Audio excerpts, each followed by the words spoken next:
is how do you go about programming the finch, and we're proposing that this may be what we do in the second week of our workshop.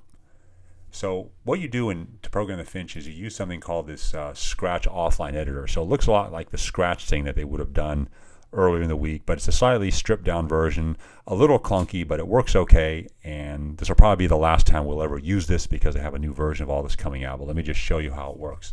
So the first thing you see, once again, you see the cat and you see all the blue blocks, and all that stuff still works. Like you can move the cat 10 steps and do all the usual things.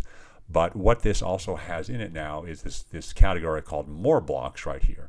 And if you click on that, suddenly all the blocks become black, and all the black blocks apply strictly to the finch robot only. So as you can see here, you can drag finch blocks over into the programming area. Let me get rid of the blue one here that we use for the cat. And this will command the finch to move, say, left 0, right 0. Now, for example, what does this do?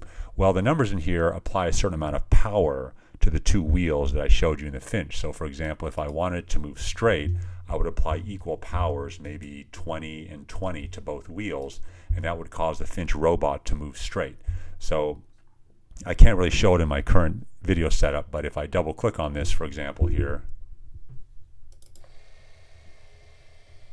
you can hear that the finch started to move, and it keeps moving. So let me apply these zeros to it here so I can get the thing to stop.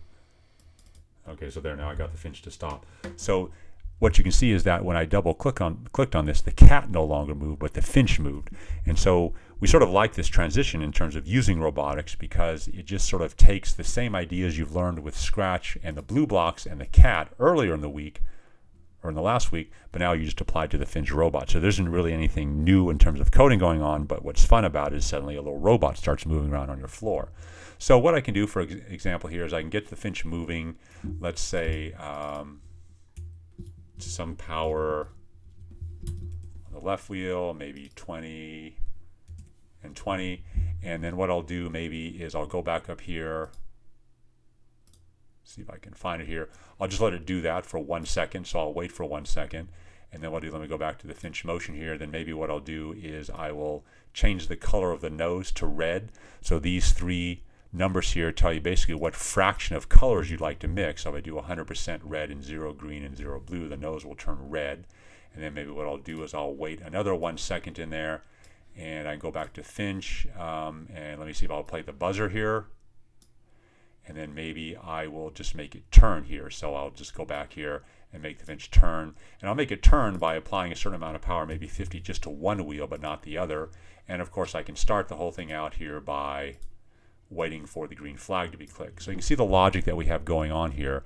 When the green flag is clicked, we'll move straight because I'm applying equal power to both wheels. I'll do that for 1 second.